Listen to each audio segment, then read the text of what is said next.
on it yet? Oh.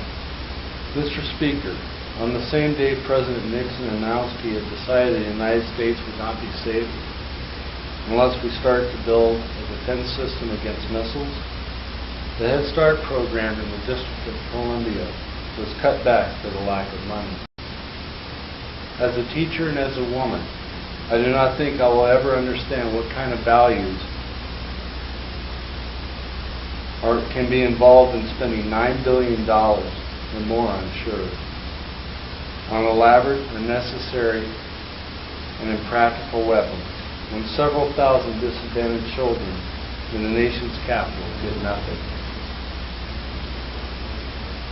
When the new administration took office, I was one of the many Americans who hoped it would mean that our country would benefit from the fresh perspectives and new ideas, the different priorities of a leader who had no part in the mistakes of the past.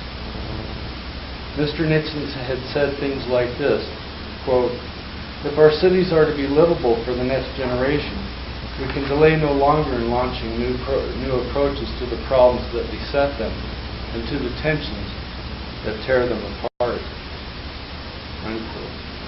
And he said, quote, "When you cut expenditures for education, what you are doing is shortchanging the American future." Unquote. But frankly, I've never cared too much what people say. What I am interested in is what they do. We have waited to see what the new administration is going to do. The pattern is now becoming clear. Apparently, launching those new programs can be delayed for a while after all. It seems we have to get some missiles launched first. Recently, the new Secretary of Commerce spelled it out. The Secretary, Mr. Stans, told a reporter that the new administration is pretty well agreed it must take time out from major social objectives until it can stop inflation. The new Secretary of Health, Education and Welfare, Robert Finch, came to the Hill to tell the House Education and Labor Committee that he thinks we should spend more on education, especially in city schools. But, he said, unfortunately we cannot afford to until we have reached some kind of honorable solution to the Vietnam War. I was glad to read that the distinguished member from Oregon asked Mr. Finch this, quote, "With the crisis we have in education and the crisis in our cities, can we wait to settle the war? Shouldn't it be the other way around? Unless we can meet the crisis in education, we really can't afford the war." Unquote. Secretary of Defense Melvin Laird came to Capitol Hill too. His mission was to sell the anti-ballistic missile insanity to the Senate. He was asked what the new administration is doing about the war. To hear him, one would have thought it was 1968. That the former Secretary of State was defending the former policies. That nothing had ever happened. A president had never decided not to run because he knew the nation would reject him in despair over this tragic war we have blundered into. Mr. Laird talked to being prepared to spend at least 2 more years in Vietnam. 2 more years. 2 more years of hunger for Americans, of death for our best young men, of children here at home suffering the lifelong handicap of not having a good education when they are young. 2 more years of high taxes collected to feed the cancerous growth of a Defense Department budget that now consumes 2/3 of our federal income. 2 more years of too little being done to fight our greatest enemies, poverty, prejudice, and neglect, here in our own country. 2 more years of fantastic waste in the Defense Department and a penny pinching on social programs.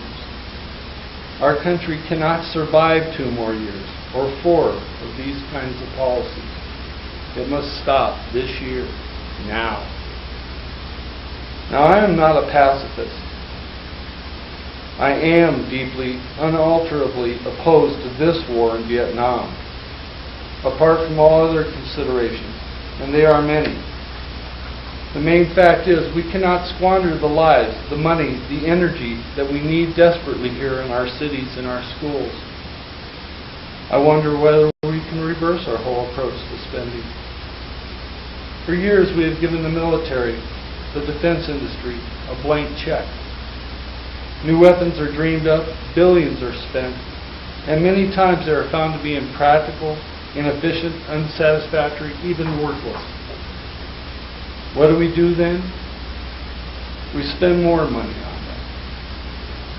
But with social programs, what do we do? Take the Job Corps. Its failure has been mercilessly exposed and criticized. If it had been a military research and development project, they would have been covered up or explained away. And Congress would have been ready to pour more billions after those that have been wasted on it.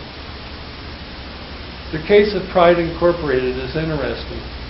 This vigorous, successful black organization here in Washington, conceived and built by young inner-city men, has been ruthlessly attacked by its enemies in the government, in this Congress. At least 6 auditors from the General Accounting Office were put to work investigating Pride. They worked 7 months and spent more than $100,000.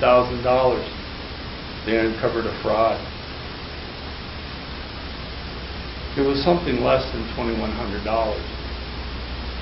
Meanwhile, millions of dollars, billions of dollars in fact, were being spent by the Department of Defense. And how many auditors and investigators were checking into their negotiated contracts? 5. We Americans have come to feel that it is our mission to make the world free. We believe that we are the good guys everywhere, in Vietnam, in Latin America, wherever we go. We believe that we are the good guys at home, too. When the Kerner Commission told white America what black America has always known, that prejudice and hatred built the nation's slums, maintain them, and profit by them, white America would not believe it. But it is true.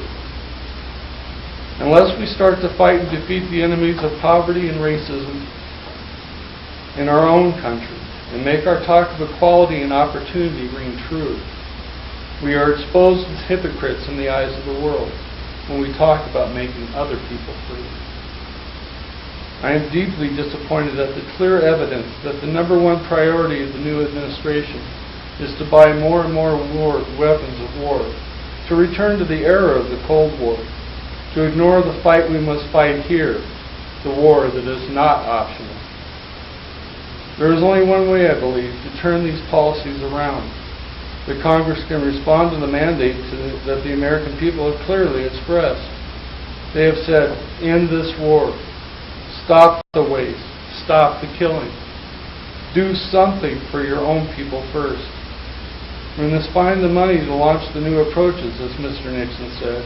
We must force the administration to rethink its distorted, unreal-scale priorities. Our children, our jobless men, our deprived, rejected, and starving fellow citizens must come first.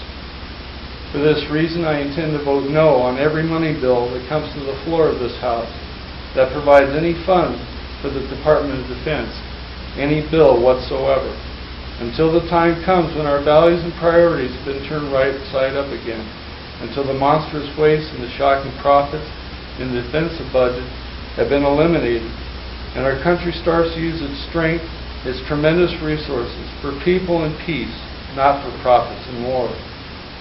It was Calvin Coolidge, I believe, who made the comment that, quote, the business of America is business, unquote. We are now spending $80 billion a year on defense.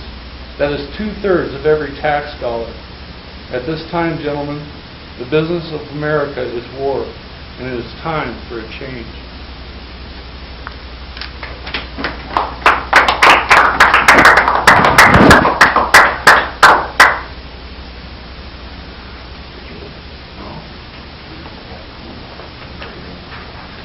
Yeah, that was a speech given by Shirley